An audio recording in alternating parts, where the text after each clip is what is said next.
we are happy that 19th Amendment was carried out, and the powers of executive presidency has been reduced. But we cannot be entirely happy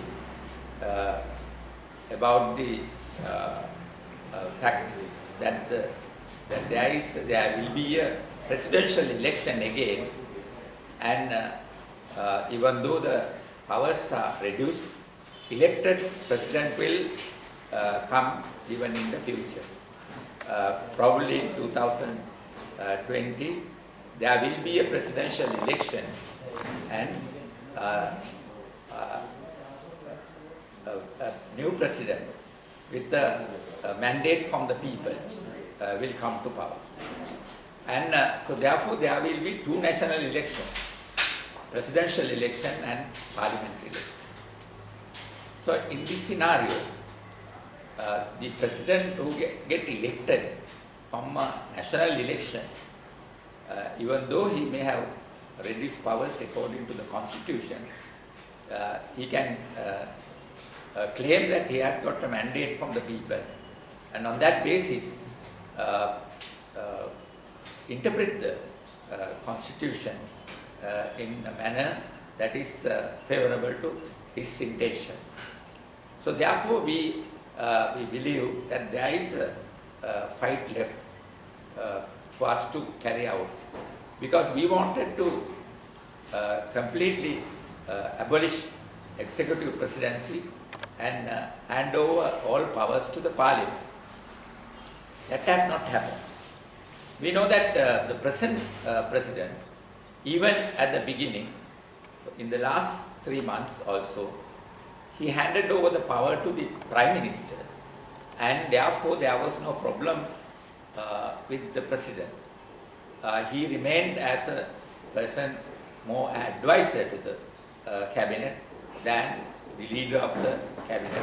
He allowed the leadership to the Prime Minister, and thereby he proved that he is a man who believes in parliamentary democracy. But that may not happen in the coming period. Therefore there is a danger of the elected president in the coming future behaving differently. Therefore we believe that in the coming period we will have to continue our campaign for a more democratic setup. Now as it is, Ranil Wickremesinghe is the leader of the parliament and also the political setup. There were people who thought that they can outwit Ranil and somehow prevent him assuming power in the parliament and being the prime minister.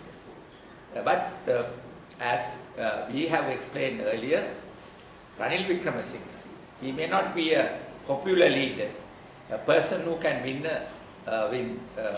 votes by parliamentary campaigns and campaigns in the streets and by approaching the people. But once he assumed power, he is a very capable person, and he is very tactful and will be able to handle his power as he wishes. So therefore, those people who are excited that they can control Ranil Wickremesinghe will find that in the coming future that it is false. And so that now we have to remember we are living under Ranil Raja. Therefore, we have to keep in mind that he promised to be a social democratic leader, or at least he will be a leader for social justice. And thereby we have to campaign accordingly. Now we saw yesterday that Ranil Raja's regime attacking Buddhist monks. Now this is a very sad situation. In early occasion also we said, if students are coming in a campaign, if they are coming in a demonstration, there should be a mechanism arranged by the government to get them into the discussion table. In this demonstration also, we saw that there was no mechanism for discussion. Thereby allowed the students to be riotous and to attack and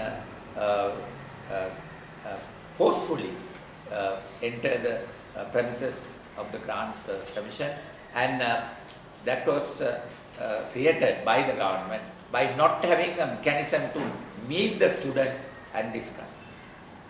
And then again that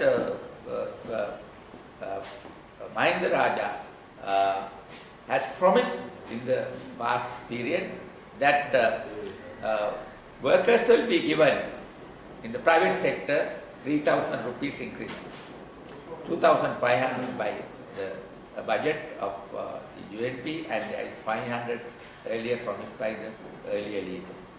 Now so far there is no real action taken by the trade unions to get this 3,000 rupee salary increase proposed by the government.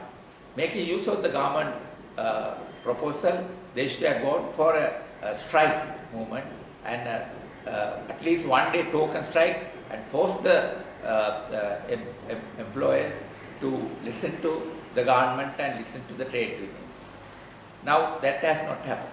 But at the same time, we believe the government, it is the duty of the government and Ranil Raja that he should intervene here and tell the private employers that unless they pay the 300 rupees, the government will have to intervene and collect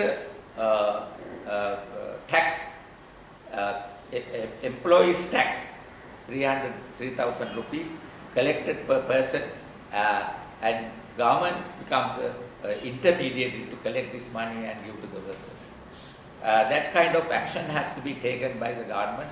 If the employers continuously, obstinately refuse to listen to the proposal made by the government.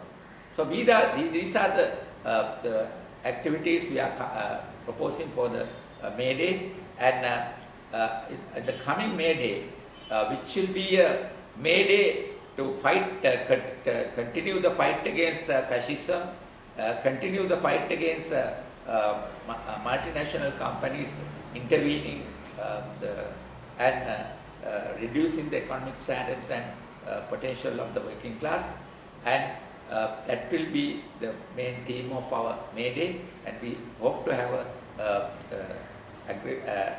very attractive May Day.